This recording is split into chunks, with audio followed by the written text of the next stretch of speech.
The digital clock on my dashboard read 3:47 p.m. when my phone vibrated. I was finishing a client meeting downtown. Another successful negotiation for Riker Construction, the company I had built from nothing over 15 years of relentless work. I glanced at the unknown number, assuming it was another contractor. Your house. Now your kids aren't safe. My blood froze. I called home immediately. No answer from Vanessa. No answer from my son's or daughter's phones either. I abandoned my briefcase on the conference table and sprinted to my car, breaking every speed limit between downtown Portland and our Lake Oswego estate. The tires of my Audi screeched as I pulled into the driveway, noticing both Vanessa's Range Rover and, bizarrely, my brother Perry's pickup truck. Something was very wrong. Perry was supposed to be in Seattle until next week. I burst through the front door, the grand foyer suddenly feeling like the entrance to a mausoleum. The house was eerily quiet except for hushed voices coming from the living room. "Vanessa," I shouted. "Dylan." "Meredith." I rounded the corner to find Vanessa standing rigid beside the fireplace, her face drained of color. Perry stood at the bottom of the staircase, blocking the way up. "Nolan," Perry said, palms raised. "You need to calm down, man. Where are my kids?" I demanded, noticing Vanessa's smudged mascara and trembling hands. "They're fine," Perry insisted. "But don't go upstairs. It's not what you think."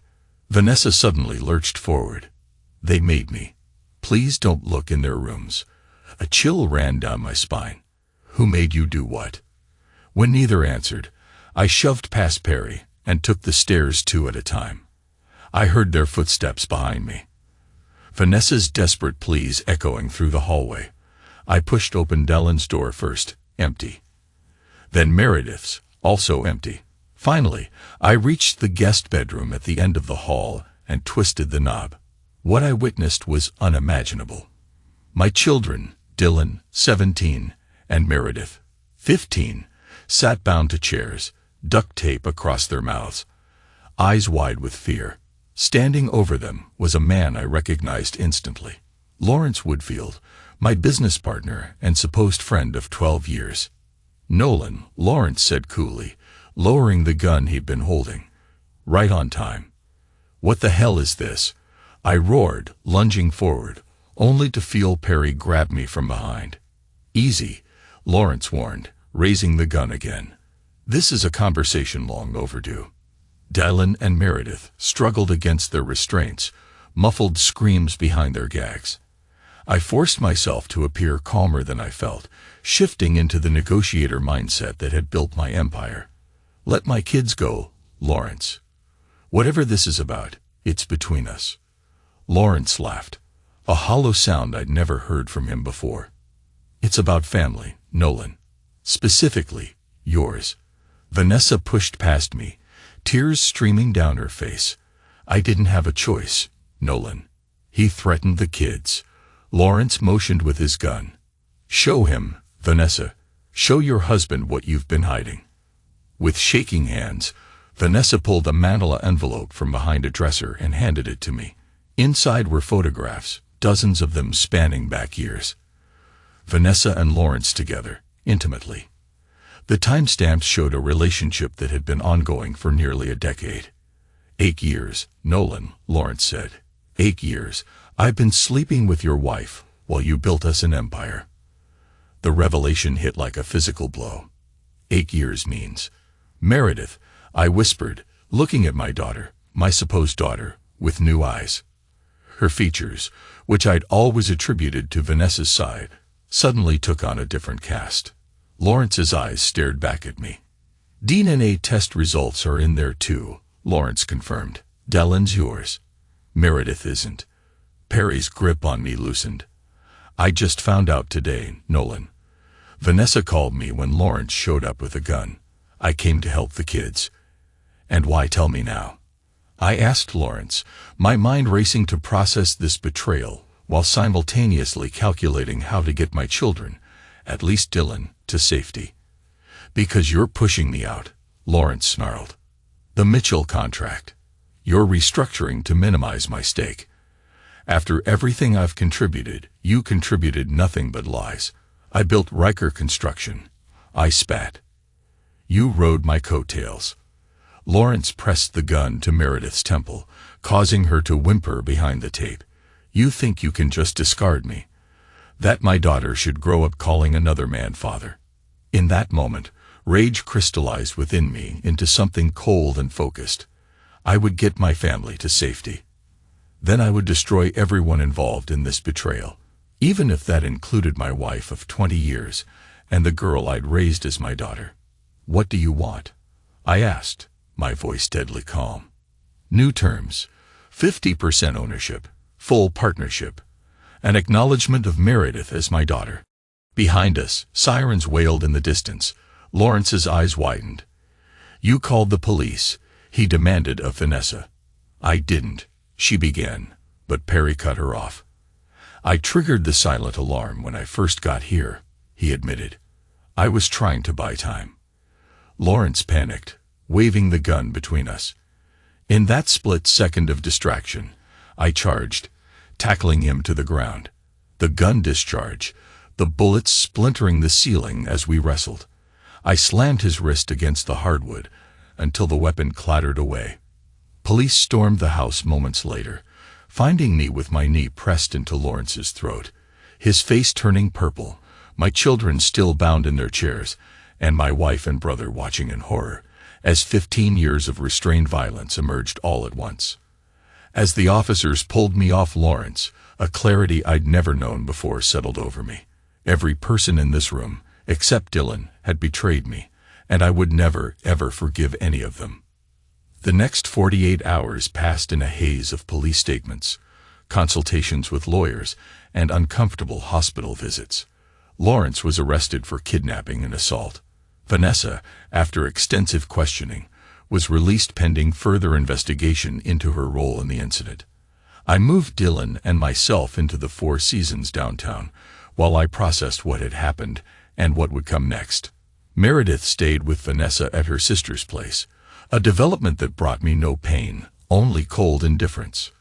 You should eat something, Dylan said, watching me stare out the hotel window at the city lights below. At 17, he suddenly seemed older, more perceptive. You haven't had anything since yesterday. I turned to my son, my only true family now, and managed a grim smile. I'm not hungry.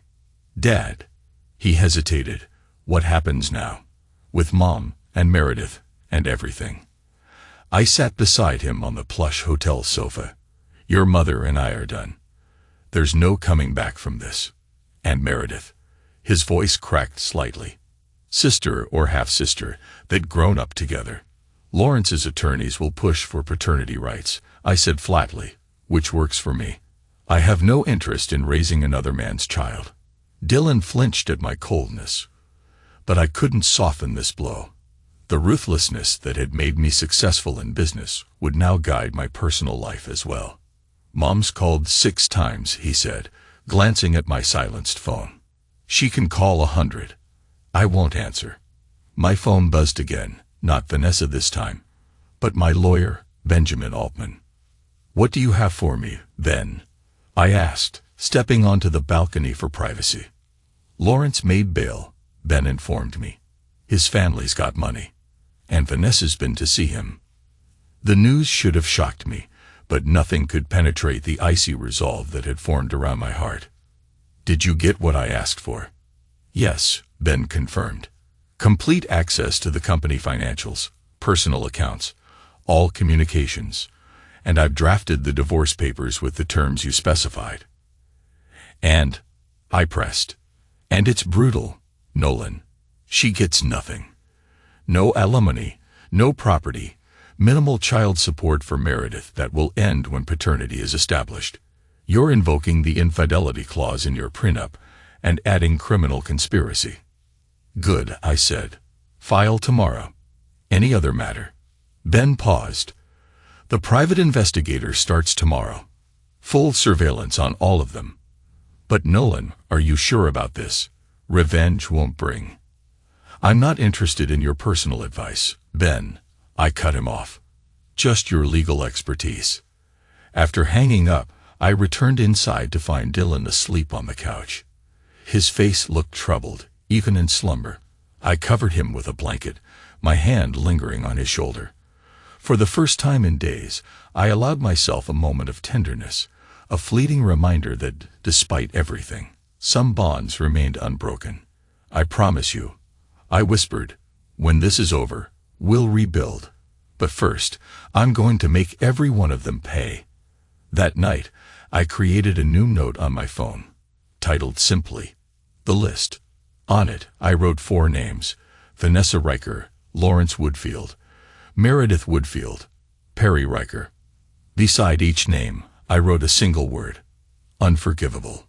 My phone buzzed with a text from an unknown number. The same one that had started this nightmare. "Satisfied with what you found? The truth hurts, doesn't it? This is just the beginning. A friend."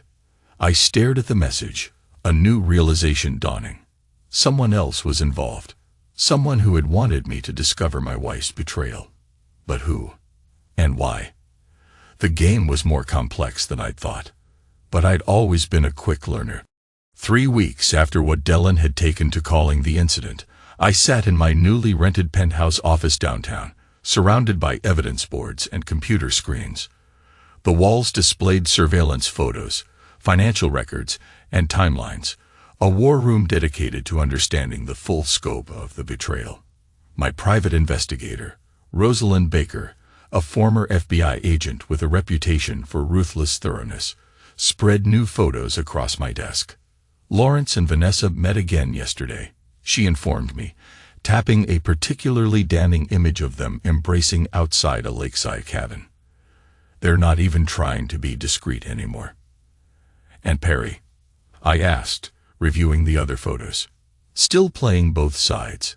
He visits you, then reports back to them. Classic middle child syndrome. Can't pick a team." I pinned the new photos to the appropriate board. 3 weeks of investigation had revealed a betrayal far deeper than just an affair. Financial trails showed Lawrence and Vanessa had been systematically siphoning information about my clients and projects for years, allowing Lawrence to swoop in at crucial moments with solutions that made him look indispensable. "What about the text?" I asked. "Any leads on who sent the original message?" Rosalind shook her head. "Burner phone, purchased with cash. But I'm still working facial recognition on the convenience store footage."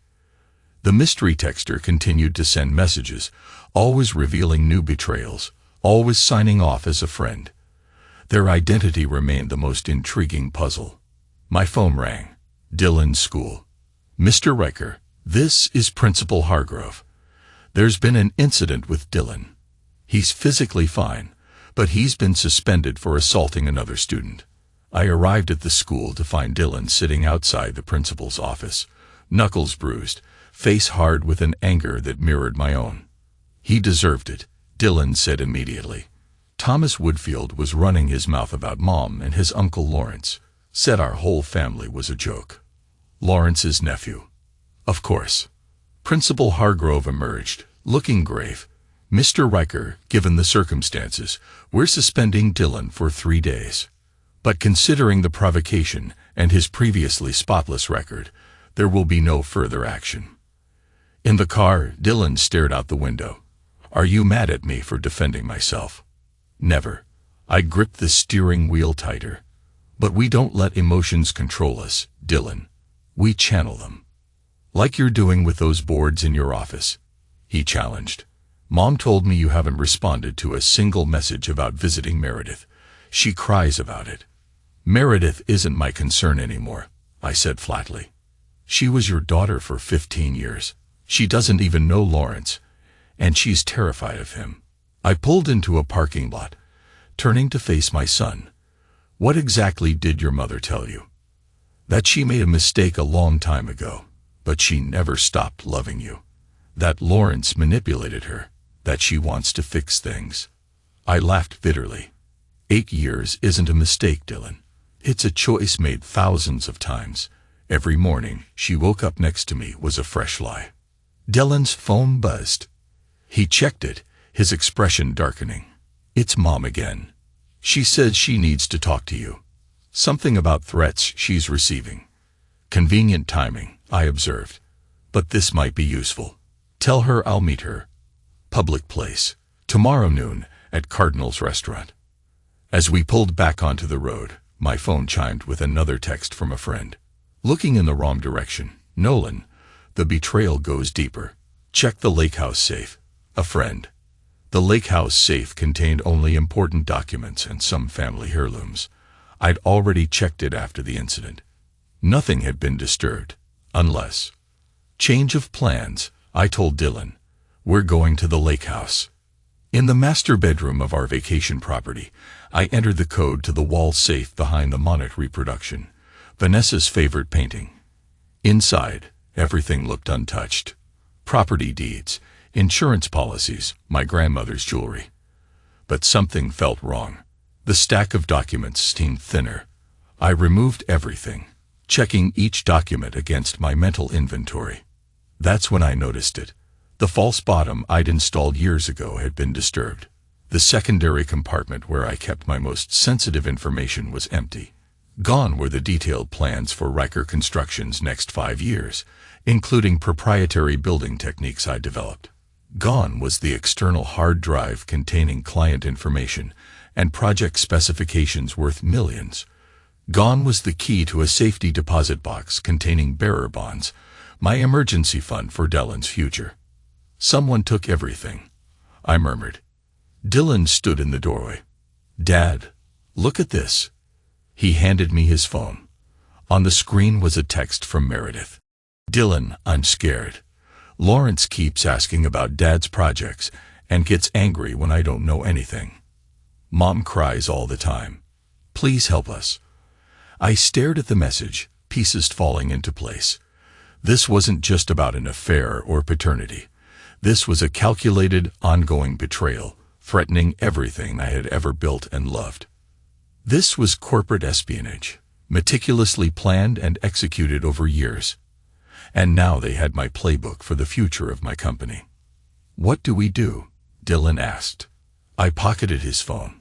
"We spring the trap and let them think they've won." Cardinal's restaurant occupied prime real estate overlooking the river, its timber and glass architecture a testament to the Pacific Northwest aesthetic. I arrived precisely at noon, choosing a table with clear sight lines to all exits. Vanessa arrived 7 minutes late, the delay calculated to make me wait, a power play I recognized from our marriage. "Thank you for coming," she said, sliding into the seat across from me. Despite everything, she was still beautiful, honey blonde hair falling in waves around a face that had once been the center of my world. "You mentioned threats," I said without preamble. Vanessa's eyes darted around before she reached into her purse, sliding a folded paper across the table. "These started coming 3 days ago, slipped under my sister's door, left on my car." I unfolded the paper, printed in large block letters. "I know what you stole. Return it, or suffer." "Any idea what they're referring to?" I asked, keeping my expression neutral. "No, that's why I'm terrified. I haven't stolen anything." Her hand trembled as she reached for her water glass. I think Lawrence might have enemies. People who know about us." "And how is Meredith handling all this?" I asked, watching her reaction closely. Pain flashed across her face. "She misses you. She doesn't understand why you won't see her." "I think she understands more than you give her credit for," I countered. "Has she been spending time with Lawrence?" Vanessa hesitated. "He wants to bond with her, but she refuses. Nolan, regardless of biology, you're her father, the only one she's ever known." I leaned forward. "Tell me about the safe at the lake house, Vanessa." Her eyes widened slightly, a tell she'd never been able to control. "What about it?" "Someone emptied the hidden compartment, took everything of value." "I didn't know there was a hidden compartment," she protested. "Lying still comes easily to you," I observed. "I showed you that compartment on our 10th anniversary when I put your grandmother's necklace in there for safekeeping." Vanessa's face crumpled. "Nolan, please. Whatever you think happened, It's not what you believe. Lawrence, he changed after you started pushing him out. Became obsessive, controlling. He threatened me, threatened the kids. Yet you still sleep with him, I said, sliding my phone across the table to show her the surveillance photos. She stared at the images, color draining from her face. You're having me followed. I'm documenting a criminal conspiracy, I corrected. Corporate espionage, theft of intellectual property, fraud. I never wanted any of this, she whispered. I made a mistake years ago, and it spiraled. Lawrence has leverage over me now. What leverage? Financial, she admitted, her voice barely above a whisper as she avoided my gaze. I've been moving money for him, helping him hide assets from his ex-wife. If it comes out, I could face charges. This was new information. Useful. And the safe contents. Vanessa looked down. Lawrence made me tell him about it. Said he needed insurance against you. I didn't know what was in there. I swear. Our food arrived. Neither of us had ordered. The waiter placed salmon for her, steak for me. Our usual orders at this restaurant. Vanessa looked confused. I took the liberty, I explained. Old habits. This small gesture, remembering her favorite meal, accomplished exactly what I'd intended. A flicker of hope crossed her face. She thought she was making progress, that my resolve might be softening. Nolan, she said, reaching for my hand across the table. We built a life together. 20 years. That has to count for something. I allowed the contact briefly before withdrawing. It counted for everything. That's why your betrayal can never be forgiven. Her eyes filled with tears. What about Meredith? Will you see her at least? She's innocent in all this. No one is innocent, I said coldly. But I'll consider it, on one condition. Anything, Vanessa said quickly. Give me the contents of the safe. Everything Lawrence took. She hesitated. He keeps everything locked in his home office. I don't have access. Find a way, I insisted, or I'll proceed with charges against both of you. As we finished our meal in tense silence, my phone buzzed with a text from Dylan. Uncle Perry just showed up at the penthouse. Says he needs to talk to you urgently. Perfect timing. The pieces were moving exactly as planned. I have to go, I told Vanessa, signaling for the check. Think about what I said. You have 48 hours to get those materials back. As I stood to leave, she grabbed my wrist. Nolan, there's something else you should know. Those threatening notes. Lawrence is getting them too. Someone else is involved. Someone who knows everything. I nodded as if this was news to me. 48 hours, Vanessa. Then I go to the FBI. Harry was pacing my penthouse living room when I arrived, looking like he hadn't slept in days. Dylan sat on the couch, watching his uncle with undisguised suspicion. Thanks for coming, Perry said nervously. I've been trying to reach you. I've been busy, I replied, pouring myself a scotch. What's so urgent? Perry glanced at Dylan. Maybe we should talk privately. Anything you have to say, you can say in front of my son, I insisted. Perry ran a hand through his hair, a gesture we shared, inherited from our father. Lawrence is unraveling. Nolan, he thinks someone's trying to destroy him. Karma's a real problem, I observed coldly. This is serious. He's paranoid, drinking heavily. He's convinced you're behind the threats, the break-ins at his office. I raised an eyebrow. Break-ins? Someone ransacked his home office 2 nights ago. Didn't take anything valuable, just papers, files. He's installed security cameras everywhere now. Perry's words hung in the air as the threat circling Lawrence started to crystallize into something even bigger than he'd realized. This was news to me, and concerning. Someone else was moving pieces on the board. Why are you telling me this? I asked. Perry looked pained. Because I'm worried about Meredith and Vanessa. They're staying with him now. Lawrence insisted, said they needed protection. But I think he's just keeping them under control. Dylan stood up, his face tense. Meredith is with him. She told me she was at Aunt Clarissa's. Lawrence picked them up yesterday, Perry confirmed. Vanessa didn't want to go, but she always does what Lawrence wants in the end, I finished bitterly. Perry approached me, his voice lowered. There's more. I found something in Lawrence's desk when I was at his house last week, a draft of new partnership papers for Riker Construction, dated 3 years ago. He's been planning to take control of the company for years. Why show me this now? I demanded. You've clearly known about their relationship. I only found out recently, Perry insisted, after it all blew up, and I've been trying to figure out whose side to take. The fact that you had to think about it tells me everything I need to know, I said dismissively. Perry handed me a USB drive, Lawrence's financial records, bank accounts, including offshore ones, transactions between him and Vanessa going back years, and something else. Payments to someone named Alexander Voss. Large payments. I took the drive, suspicious of this sudden cooperation. Why the change of heart, Perry? My brother looked ashamed.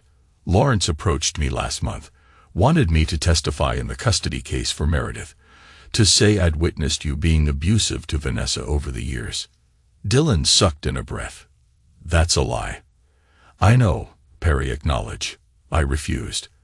That's when I realized how far he was willing to go. This isn't just about an affair anymore, Nolan. He wants to destroy you completely. After Perry left, I plugged the USB into my computer, scanning the contents while Dylan watched over my shoulder. Can we trust him? Dylan asked. Absolutely not, I confirmed. But the information might still be useful. The financial records revealed exactly what Perry had described, plus something more troubling. Alexander Voss had received over $2 million from Lawrence in the past 5 years. Payments labeled only as consultation. Who's Alexander Voss? Dylan wondered. I shook my head. I don't know, but I intend to find out. My phone shone with another text from a friend. Voss is the key. He's been watching you for years. Cabin 17. Mount Hood Forest. Midnight tomorrow. Come alone. A friend. I stared at the message, a cold feeling settling in my stomach. This mysterious ally knew too much, which made them dangerous. What is it? Dylan asked, noticing my expression. I showed him the message. Someone's been manipulating this situation from the beginning. I think it's time I find out who. You can't go alone. Dylan protested. It's obviously a trap. Every trap can become an opportunity, I told him. But you're right. I'll need backup. I called Rosalind, determined to prepare for whatever lay ahead. Explaining the situation, I listened as Rosalind responded. I don't like it, she said after hearing my plan. But if you're determined, I'll position a team in the woods surrounding the cabin. First sign of trouble, we move in. That night, as Dylan slept in the guest room, I reviewed everything we'd learned. Someone named Voss was receiving payments from Lawrence. My mysterious texter knew about Voss and wanted to meet. Perry had suddenly decided to help me after months of fence-sitting. Too many variables. Too many unknown players. My phone rang. Vanessa. I can get the files, she said without greeting. Lawrence keeps everything in a safe in his basement. I know the combination. When I ask tomorrow night, he'll be at a client dinner until late. I can bring everything to you around midnight. Midnight, the same time as my meeting with a friend. Not possible, I told her. I have an engagement. This is our only chance. No one, she insisted. He's talking about leaving the country, taking Meredith with him. Using his money and connections to destroy you legally before he goes. I considered my options. Fine. The penthouse. 11:30 p.m. Come alone. After hanging up, I texted Rosalind. Change of plans. Need you at my penthouse at 11 tomorrow night. Vanessa is bringing the stolen files. Her response was immediate. What about the cabin meeting? I'll handle it, I assured her. Just be ready for a potential double cross at the penthouse. I went to bed that night with my mind racing, sensing that everything was coming to a head. Tomorrow would determine whether my plan succeeded or failed catastrophically. What I couldn't know was that someone else had been monitoring my communications all along, anticipating my every move and preparing a counterstrike that would change everything. The next evening, rain pounded against the penthouse windows as I prepared for Vanessa's arrival. I'd sent Dylan to stay with his best friend's family for the night, ignoring his protests. Whatever happened, I didn't want him caught in the crossfire. At 10:45, Rosalind arrived with two of her team members, former military contractors who now work for her private security firm. "The building's secure," she informed me, checking her weapon before concealing it under her jacket. "We've got eyes on all entrances. If this is a setup, we'll know before they make it to the elevator." "And the cabin situation?" I asked. "My associate Martin is positioned there with thermal imaging. If anyone shows, we'll know." At 11:27, the security desk called to announce Vanessa's arrival. Rosalind and her team took positions out of sight, while I stood by the floor-to-ceiling windows, back to the door, a deliberate power position. A minute later, the elevator dinged. "It's open," I called, not turning around. Footsteps approached, too heavy for Vanessa. I spun around to find not my wife, but Lawrence standing in my living room. Perry stood beside him, looking deeply uncomfortable. "Surprised?" Lawrence asked, smirking. "Not particularly," I replied, the tension in the room mounting as the confrontation reached a critical point. I replied, maintaining my composure. "Where's Vanessa?" "Safe," Lawrence assured me. "Unlike you." He pulled out a gun, the same one he'd used to threaten my children. Perry's eyes widened. "Whoa, Lawrence, you said we were just going to talk." "Plans change," Lawrence said dismissively. "Your brother needs to understand his position." "And what position is that?" I asked, keeping my face impassive, knowing Rosalind was watching, waiting for my signal. "One of complete defeat," Lawrence declared. "I have your wife. I have your daughter. Well, my daughter. I have your company's future plans. By this time tomorrow, your clients will be jumping ship to my new venture." "All that effort," I observed. 8 years of sleeping with my wife, stealing my intellectual property, paying off this mysterious Voss person. Tell me, was it worth it? Lawrence's expression faltered. "How do you know about Voss?" "I know everything, Lawrence," I bluffed. "Every offshore account, every payoff, every blackmail scheme. The question is, does Vanessa know what you've really been up to?" Perry edged away from Lawrence, sensing the situation deteriorating. "Lawrence, maybe we should just go. This isn't." "Shut up," Lawrence snapped. "Your brother destroyed my marriage years ago, took clients that should have been mine. This is justice." I laughed coldly. "This is pathetic. You couldn't build your own success, so you decided to steal mine, including my wife and child." Lawrence raised the gun higher. "You always thought you were better than me, the self-made man who started with nothing. Did you ever tell Vanessa that your first major client came through my family connections? That without me, you'd still be pouring concrete foundations. Is that what this has been about?" I asked. "Wounded pride?" "It's about what's mine," Lawrence shouted. "The company should have been equal partners from the beginning. Instead, you took majority control and treated me like an employee." I stepped closer, ignoring the gun. "Because that's what you are, Lawrence. An employee, a mediocre one at that." Lawrence's hand trembled with rage. "You think I won't shoot you? Right here. If that was your plan, you would have done it already," I observed calmly. "Now put the gun down before my security team puts you down." Rosalind and her associates emerged from hiding, weapons trained on Lawrence and Perry. Lawrence's face contorted with fury. "You think this changes anything? I still have everything I need to destroy you." "Not quite," came a female voice from the elevator. We all turned to see Vanessa standing there, clutching a large leather portfolio. Behind her stood Meredith, eyes red from crying. "What are you doing here?" Lawrence demanded. "You were supposed to wait in the car."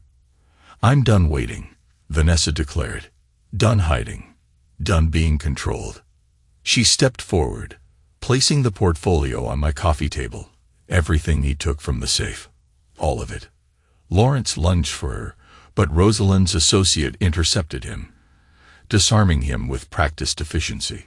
You foolish woman, Lawrence spat at Vanessa. After everything I've done for you. You've done nothing but manipulate and threaten me for years, Vanessa replied, her voice steady despite her evident fear. You used my one mistake to control my entire life. She turned to me. I can't undo what I did, Nolan, but I can stop it from destroying anything else. Perry stepped forward. Nolan, I swear I didn't know about the gun. I thought we were just going to talk. Save it, I cut him off. You chose your side long ago. Meredith approached me hesitantly. Dad. I mean, Nolan. Not now, I interrupted, turning to Rosalind. Get Lawrence secured. Perry too. You can't hold me here, Perry protested. Watch me, I replied coldly. As Rosalind's team zip-tied Lawrence and Perry, my phone buzzed with an alert from Martin at the cabin. Subject approaching cabin on foot. Male, approximately 60 years old. Carrying briefcase. The mysterious friend had arrived at the meeting point. I showed the message to Rosalind. I need to go. Now? She asked incredulously. What about them? She gestured to our captives. Keep them secure. I'll be back in 2 hours. I turned to Vanessa and Meredith. You two stay here as well. We're not finished. Nolan, please. Vanessa began, but I was already heading for the elevator. Dad, wait, Meredith called out, the word dad hitting me like a physical blow. I hesitated, then continued without looking back. As the elevator doors closed, I heard Lawrence's desperate voice. He's going to see Voss. Stop him. The final piece was about to fall into place. The drive to Mount Hood took just over an hour. The forested road was slick with rain and treacherous in the darkness. I kept the headlights off as I approached the cabin area, parking a quarter-mile away, and proceeding on foot with only a small tactical flashlight to guide my way. Martin materialized from the trees like a ghost. Subject entered the cabin 20 minutes ago. No other movement since. Anyone else in the area? Not that we've detected, he confirmed, but visibility is poor in this weather. I handed him my phone. If I'm not out in 30 minutes, call this number. I'd programmed in an FBI agent, Teresa Hammond's direct line, a former client who owed me a favor. The cabin was small and rustic, a dim light visible through rain-streaked windows. I circled it once, confirming no other exits beyond the front door and a small bathroom window too narrow for an adult to escape through. Taking a deep breath, I knocked firmly. It's open, called a voice from inside. I entered cautiously, hand near the concealed weapon at my waist. The cabin's interior was sparse. A table, 2 chairs, a small kitchenette, and a wood stove providing both heat and the room's only illumination. Seated at the table was an older man with silver hair and aristocratic features, dressed in an expensive suit despite the wilderness setting. Before him sat a leather briefcase and a bottle of bourbon with 2 glasses. He looked up, eyes sharp and assessing, and gestured for me to sit. Nolan Riker, he greeted me. Finally, we meet in person. I'm Alexander Voss. I remained standing. You're a friend. He smiled thinly. I prefer to think of myself as an interested observer. Please sit. We have much to discuss. I prefer to stand. I replied coldly. Why have you been sending me those texts? What's your connection to Lawrence? Voss poured himself a drink. Lawrence Woodfield is merely a pawn, a useful fool with resources, and a convenient weakness for your wife. You orchestrated this, I realized. The affair, the betrayal, all of it. He laughed. Give me some credit, but not too much. The affair was organic enough. Your wife was lonely. Lawrence was attentive. I simply nurtured the situation once I discovered it. Why? I demanded. What could you possibly gain from destroying my family? Voss studied me for a long moment. Does the name Thomas Riker mean anything to you? The question caught me off guard. My father. He died when I was 12. Construction accident. Is that what your mother told you? Voss asked, his tone suddenly sharp. A chill ran through me. What are you talking about? Voss opened his briefcase, removing a file which he slid across the table. Thomas Riker didn't die in an accident. He was murdered after he discovered that his construction company was being used to launder money for certain criminal enterprises in Portland. I stared at the file, but didn't touch it. You're lying. See for yourself, Voss insisted. Police reports, autopsy findings suppressed by a corrupt medical examiner, witness statements that mysteriously disappeared from evidence. What does this have to do with me? I asked, though a terrible suspicion was forming. Everything, Voss said simply. Because the man who ordered your father's murder was my brother, Victor Voss. And you, Nolan, have spent the last 15 years systematically destroying every business connection my family ever had in this state. The revelation hit me like a physical blow. I never targeted your family. I didn't even know. Of course you didn't know consciously, Voss interrupted. But subconsciously, you were drawn to the same industries, the same clients. One by one, you took contracts from companies connected to our interests. Cost us millions. So this was revenge, I concluded, for something I didn't even know I was doing. Voss shook his head. Not revenge. Insurance. I needed leverage over you before you destroyed everything. Lawrence provided that opportunity by sleeping with your wife and fathering a child. I asked incredulously. The affair was convenient. Voss nodded. But what I really needed was access to your business plans, your client relationships. Lawrence was motivated by greed and ego, the perfect combination for manipulation. I finally sat down, processing this information. You've been paying Lawrence to spy on me. I've been paying Lawrence to be my eyes inside your company, Voss corrected, to identify which of your moves might impact my family's interests. He paused, his gaze unwavering, the weight of decades of secrets and rivalry settling between us. The affair with your wife was just a bonus. It gave him access to your home, your personal life. And the text that started all this? I asked. Why expose them now? Voss smiled coldly. Because Lawrence became a liability. Too emotionally involved. Too unstable. I needed you to know what was happening so you could handle the problem for me. You expected me to kill him, I realized. I expected you to destroy him, Voss clarified. Whether that destruction was literal or figurative didn't matter to me. But I knew your reputation. The ruthless businessman who never forgives a betrayal. Lawrence signed his own death warrant the moment he touched your wife. I stood up abruptly. You misjudged me. I'm not a murderer. Perhaps not, Voss conceded. But you are a destroyer, Nolan. You'll dismantle Lawrence's life piece by piece. You'll leave him with nothing. And once you're done, I'll step in to offer him a way out, in exchange for certain considerations. And what about Vanessa? Meredith? Were they just collateral damage in your game? Voss shrugged.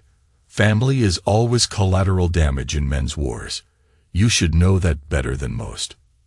Why tell me this now? I demanded. You could have remained in the shadows.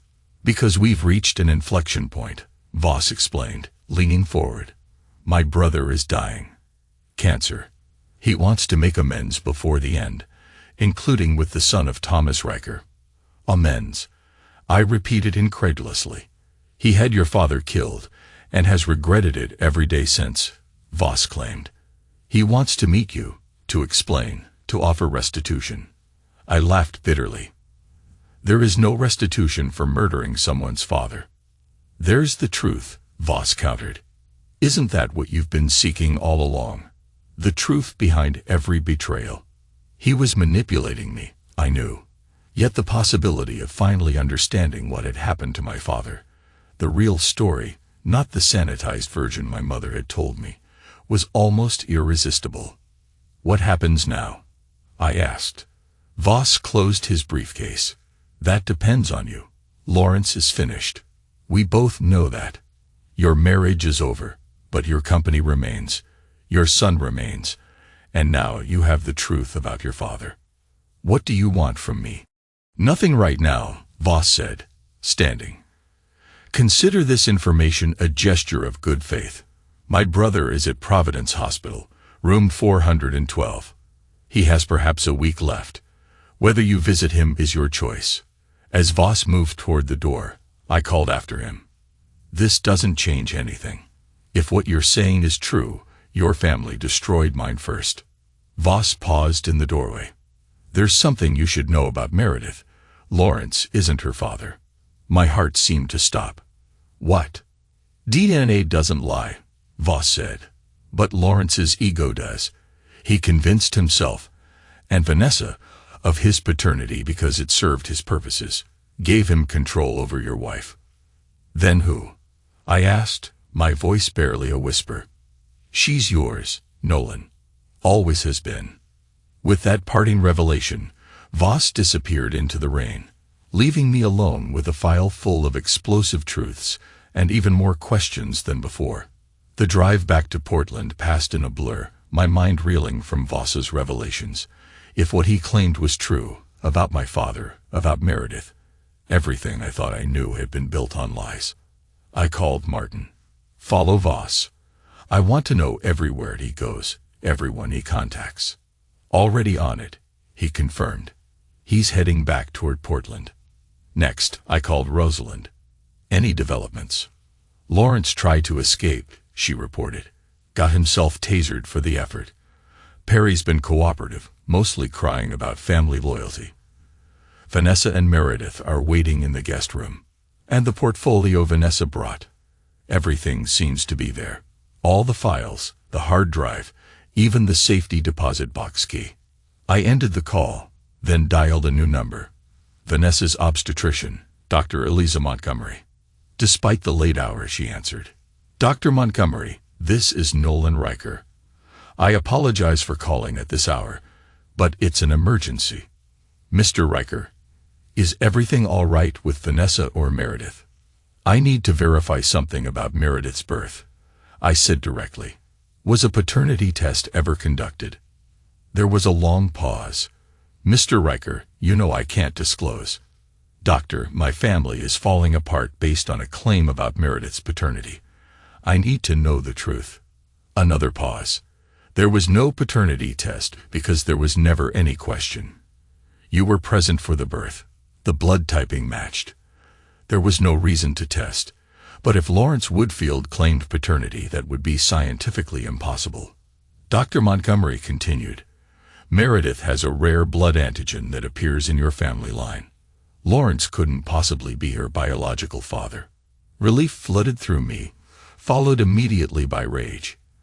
They had lied about the most fundamental thing a parent could imagine, his own child's paternity.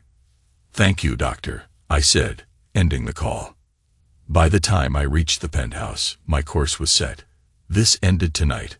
I found Lawrence and Perry still secured in the living room, Rosalind's team keeping watch. Vanessa and Meredith emerged from the guest room when they heard my arrival. Everyone sit down. I commanded, my voice leaving no room for argument. This ends now. Meredith looked terrified. Vanessa seemed resigned.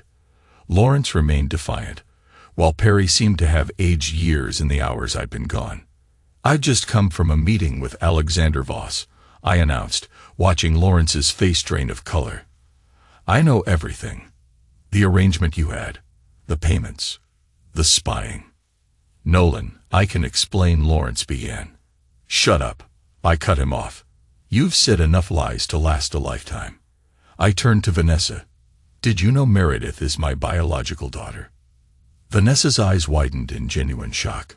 What? No, Lawrence said. Lawrence lied, I stated flatly. The room fell silent, the weight of the truth finally settling over everyone. I just confirmed it with Dr. Montgomery. Meredith has the same rare blood antigen as my father and me. Lawrence couldn't possibly be her father. Meredith gasped, looking between us all in confusion. "So, you are my real dad."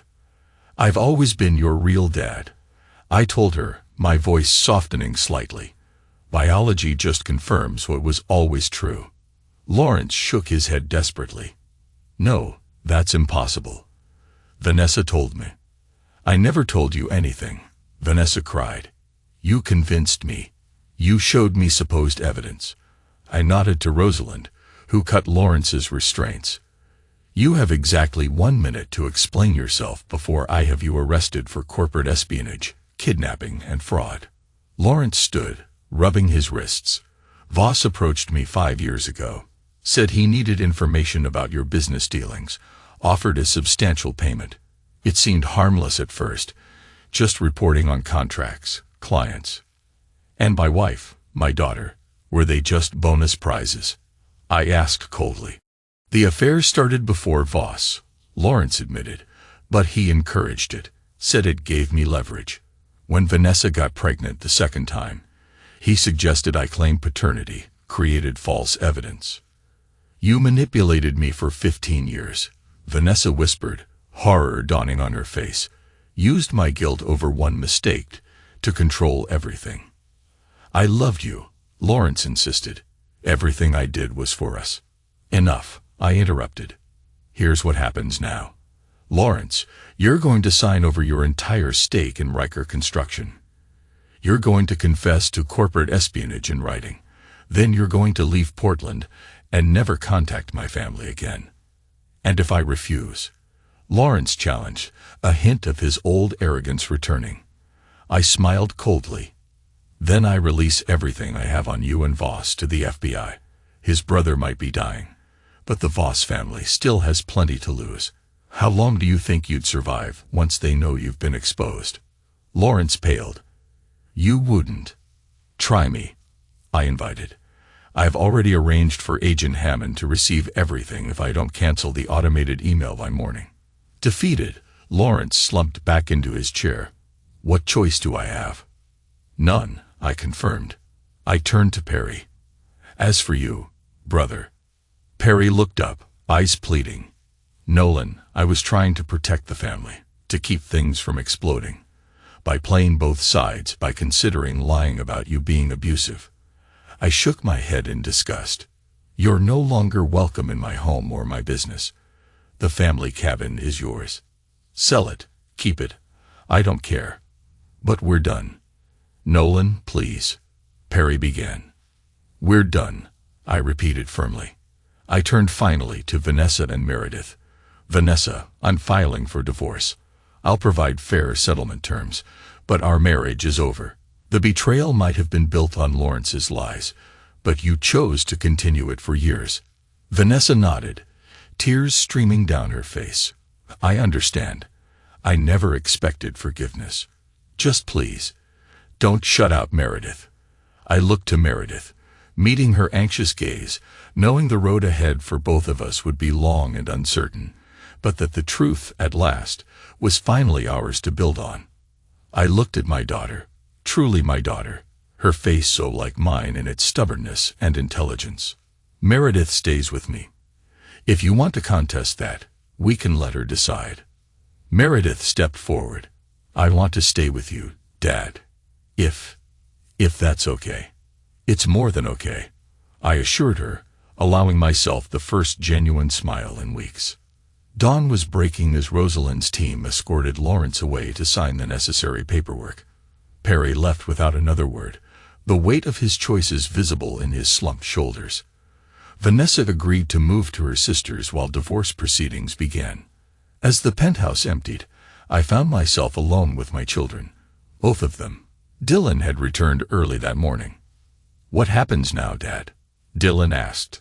I looked at the Voss file on the table, thinking of the dying man in Providence Hospital who had ordered my father's murder decades ago. "Now we rebuild," I said, placing an arm around each of them. "And we remember who we can trust." My phone buzzed with a final text from Voss. "Closure awaits, room 412. I deleted the message. Victor Voss could die without my forgiveness. Some betrayals were simply unforgivable. Outside, the rain had stopped. A new day was beginning. Not a clean slate. I would never forget or forgive those who had betrayed me, but a fresh chapter, written on my terms. Let's go home, I told my children. The real work starts now.